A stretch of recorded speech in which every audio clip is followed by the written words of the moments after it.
Good morning students. Class 12th। जैसा कि आपके पिछले दिनों से कई दिनों से हम देख रहे हैं कि जनसंचार या प्रिंट मीडिया, इससे संबंधित एक प्रश्न आपको बताए गए हैं। उसी से संबंधित कुछ क्वेश्चंस और है जो आपको बताना है। नेक्स्ट क्वेश्चन है आज का, समाचार के तत्वों पर प्रकाश डालिए। आंसर है, समाचार के निर्माण में निम्नलिखित तत्वों की भूमिका होती है। नवीनता, निकटता, प्रभाव क्षेत्र, जन रुचि, टकराव या संघर्ष, महत्वपूर्ण लोग, उपयोगी जानकारियां, अनोखापन, पाठक वर्ग, नीतिगत ढांचा। नेक्स्ट, उल्टा पिरामिड शैली क्या होती है, अथवा समाचार लेखन की उल्टा पिरामिड शैली क्या है। आंसर है, समाचार लिखने की शैली उल्टा पिरामिड शैली कहलाती है। इसके अंतर्गत सबसे महत्वपूर्ण बात पहले लिखी जाती है, कम महत्वपूर्ण बात बाद में, और सबसे कम महत्वपूर्ण बात अंत में लिखी जाती है। नेक्स्ट क्वेश्चन, समाचार लेखन के 6 ककारों का क्या महत्व है, अथवा समाचार पर लेखन में 6 ककार कौन कौन से होते हैं। आंसर है, समाचार लेखन में निम्नलिखित 6 ककारों का महत्व है।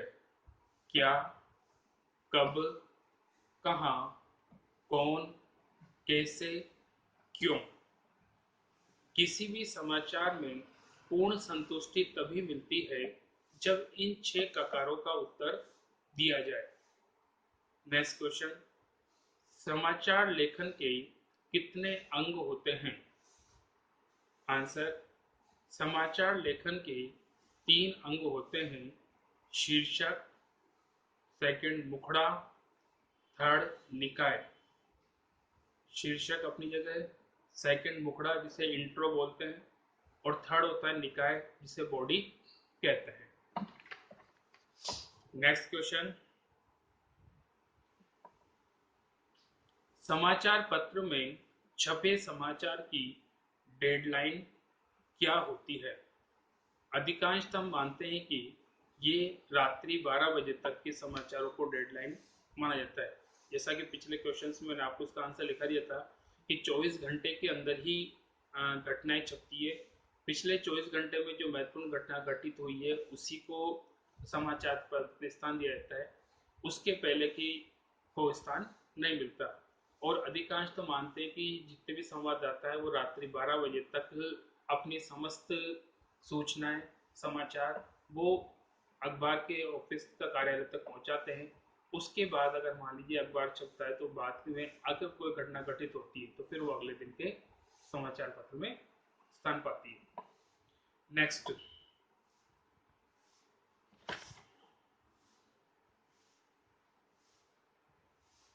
इंटरनेट पत्रकारिता के लोकप्रिय होने के 2 कारण बताइए। आंसर है, इंटरनेट पत्रकारिता मुद्रण, रेडियो और टीवी इन तीनों के गुणों से संपन्न है। सबसे अच्छी बात यह है कि इंटरनेट पत्रकारिता 24 घंटों बाद नहीं, हर 2 घंटे बाद संशोधित होती रहती है। इसलिए यह सबसे अधिक तेज और ताज़ा पत्रकारिता है। हम जैसा कि देखते हैं कि अखबारों के माध्यम से इसमें हमें सूचनाएं बाद में मिलती है, लेकिन वर्तमान में इंटरनेट पत्रकारिता है, इसमें बहुत जल्दी बदलाव आता है, तुरंत घटना को लोगों तक पहुंचाया जाता है, इसलिए ये बहुत अधिक लोकप्रिय होने का कारण है। नेक्स्ट क्वेश्चन, पत्रकारिता की भाषा में बीट किसे कहेंगे, अथवा बीट से क्या आशय है। आंसर, बीट का अर्थ है लेखन और रिपोर्टिंग का विशेष क्षेत्र। उदाहरणतया अपराध, खेल, फिल्म, कृषि, अर्थ आदि अलग अलग को अलग अलग बीट कहलाते हैं। नेक्स्ट क्वेश्चन, संपादकीय में संपादक लेखक का नाम क्यों नहीं दिया जाता? आंसर है, संपादकीय लिखने का काम कोई एक संपादक नहीं करता। यदि एक संपादक संपादकीय लिखता तो हो उसमें उसकी निजी राय नहीं होती, उसकी आवाज पूरे समाचार पत्र समूह की आवाज होती है। इस कारण संपादकीय के नीचे लेखक का नाम नहीं लिखा जाता। जैसा कि आपको पता है कि संपादकीय जो कॉलम आता है, उस कॉलम में संपादक अपने विचार रखता है, लेकिन जैसा कि आपको यहाँ बताया कि संपादक के अपने खुद के नहीं बल्कि पूरे समाचार पत्र का जो समूह है, उस समूह की वो भाषा या उसके विचार माने जाते हैं।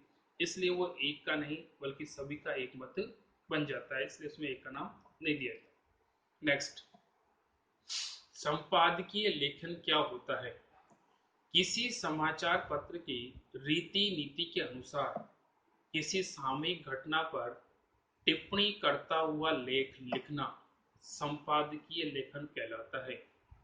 यह लेख प्रतिदिन छपता है।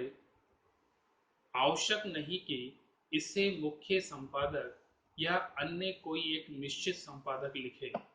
इसका लेखन संपादक मंडल में से कोई एक सदस्य करता है।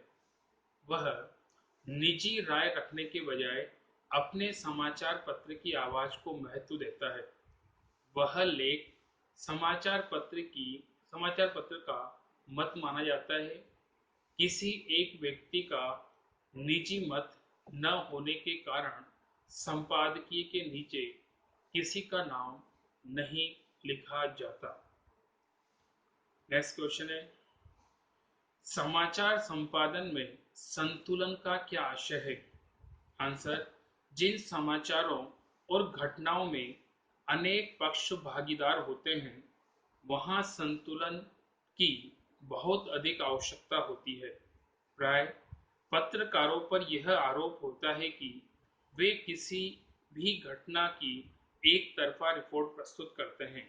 जैसे गुजरात में मोदी जी की छवि को लेकर अनेक पत्र पत्रिकाओं ने उनके चरित्र का खूब हनन किया, जबकि तथ्य यह था कि वे भारत के सफल वे भारत के सबसे सफल मुख्यमंत्री रहे थे। ऐसा असंतुलित पत्रकारिता के कारण हुआ। लोकतंत्र के चौथे स्तंभ पत्रकारिता से ऐसी गैर जिम्मेदारी की अपेक्षा नहीं की जाती।